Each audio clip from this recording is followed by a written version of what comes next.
नमस्कार दोस्तों, आप सभी को भाई दूज की हार्दिक शुभकामनाएं। और आप सभी का हमारे YouTube चैनल भक्ति रस बाई गायत्री में एक बार फिर से स्वागत है। आज हम आप सबको सुनाएंगे भाई दूज की कहानी। एक बुढ़िया थी, उसके 7 बेटे और एक बेटी थी। बेटी की शादी हो चुकी थी। जब भी उसके बेटे की शादी होती, फेरों के समय एक नाग आता और उसके बेटों को डस लेता था। बेटा वहीं खत्म हो जाता और बहू विधवा। इस तरह उसके 6 बेटे मर गए। 7वीं की शादी होनी बाकी थी। इस तरह अपने बेटों के मर जाने के दुख से बुढ़िया रो रो के अंधी हो गई थी। भाई दूज आने को हुई तो भाई ने कहा कि मैं बहन से तिलक कराने जाऊंगा। माँ ने कहा ठीक है। उधर जब बहन को पता चला कि उसका भाई आ रहा है तो वह खुशी से पागल होकर पड़ोसन के गई और पूछने लगी कि जब बहुत प्यारा भाई घर आए तो क्या बनाना चाहिए। पड़ोसन उसकी खुशी को देखकर जल भुन गई और कह दिया कि दूध से रसोई लीप और घी में चावल पका। बहन ने ऐसा ही किया। उधर भाई जब बहन के घर जा रहा था तो उसे रास्ते में सांप मिला। सांप उसे डसने को हुआ। भाई बोला, तुम मुझे क्यों डस रहे हो? सांप बोला, मैं तुम्हारा काल हूँ और मुझे तुमको डसना है। भाई बोला, मेरी बहन मेरा इंतजार कर रही है। मैं जब तिलक करा के वापस लौटूंगा तब तुम मुझे डस लेना। सांप ने कहा, भला आज तक कोई अपनी मौत के लिए लौट के आया है जो तुम आओगे? भाई ने कहा, अगर तुझे यकीन नहीं है तो तू मेरे झोले में बैठ जा। जब मैं अपनी बहन से तिलक करवा लूँ तब तू मुझे डस लेना। सांप ने ऐसा ही किया। भाई बहन के घर पहुँच गया। दोनों बड़े खुश हुए। भाई बोला, बहन जल्दी से खाना बना दे, बड़ी भूख लगी है। बहन क्या करे, न तो दूध की रसोई सूखे और न ही घी में चावल पके। भाई ने पूछा, बहन इतनी देर क्यों लग रही है, तू क्या पका रही है? तब बहन ने बताया कि ऐसे ऐसे किया है। भाई बोला, पगली, कहीं घी में भी चावल पके हैं या दूध से कोई रसोई लीपे है? गोबर से रसोई लीप और दूध में चावल पका। बहन ने ऐसा ही किया। खाना खाने के बाद भाई को बहुत जोर की नींद आने लगी। इतने में बहन के बच्चे आ गए और बोले, मामा मामा हमारे लिए क्या लाए हो? भाई बोला, मैं तो कुछ भी नहीं लाया। बच्चों ने वह झोला ले लिया जिसमें सांप था। जैसे ही उसे खोला उसमें से हीरो का हार निकला। बहन ने कहा, भैया तूने बताया नहीं कि तू मेरे लिए इतना सुंदर हार लाया है।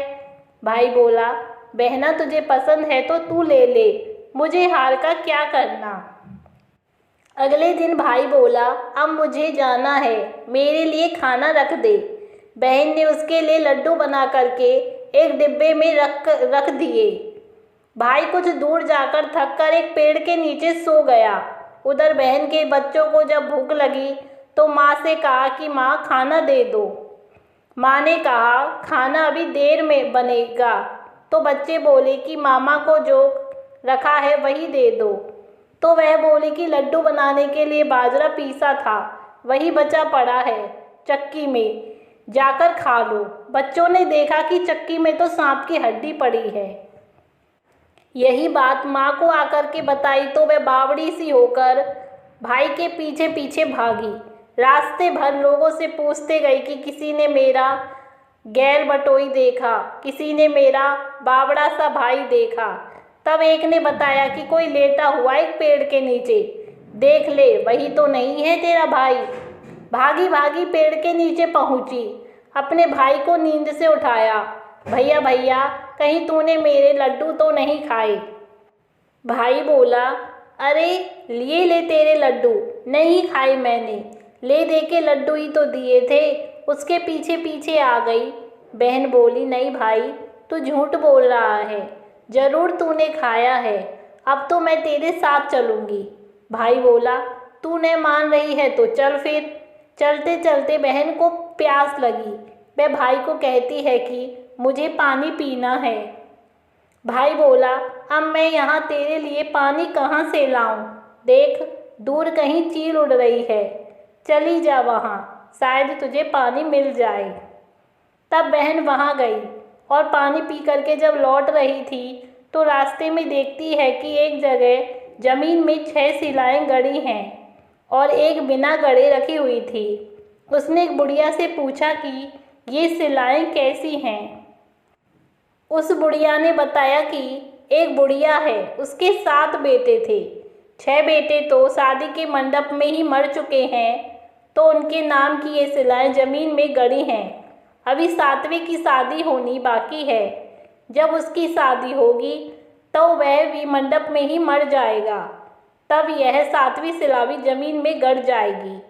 यह सुनकर बहन समझ गई कि ये शिलाएं किसी और की नहीं बल्कि उसके भाइयों के नाम की है।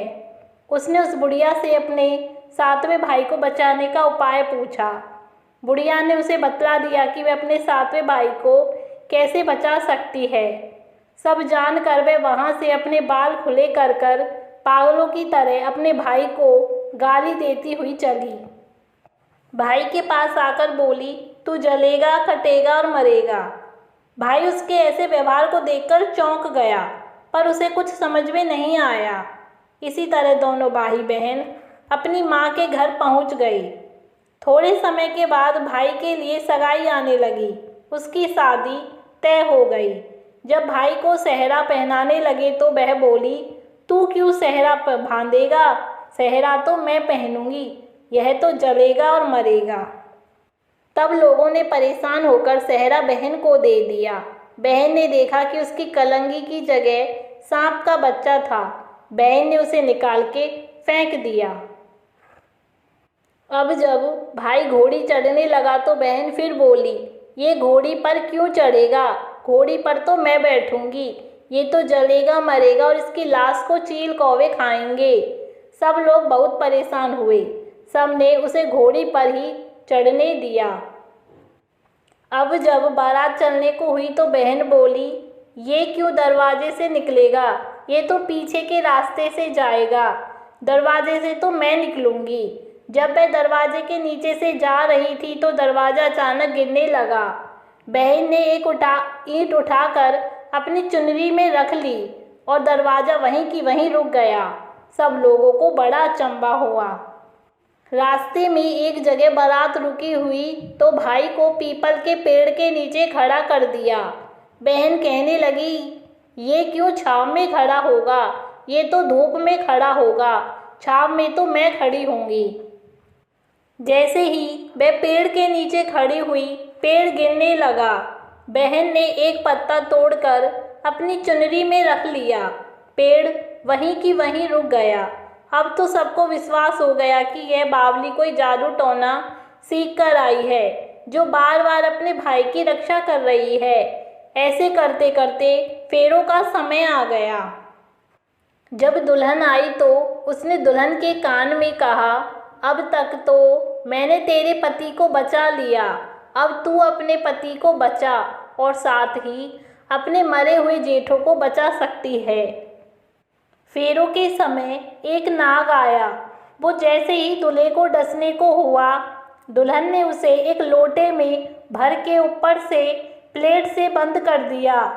थोड़ी देर बाद नागिन नहर करती करती आई।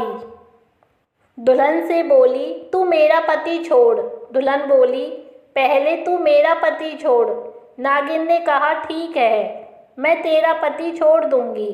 दुल्हन, ऐसे नहीं, पहले 3 बार बोल। नागिन ने 3 बार बोला, फिर बोली कि अब मेरे पति को छोड़। दुल्हन बोली, एक मेरे पति से क्या होगा? हंसले बोलने के लिए जेठ भी तो होना चाहिए, एक जेठ भी छोड़। नागिन ने जेठ के प्राण भी दे दिए। फिर दुल्हन ने कहा, एक जेठ से लड़ाई हो गई तो एक और जेठ छोड़, तो विदेश चला गया तो तीसरा जेठ भी छोड़।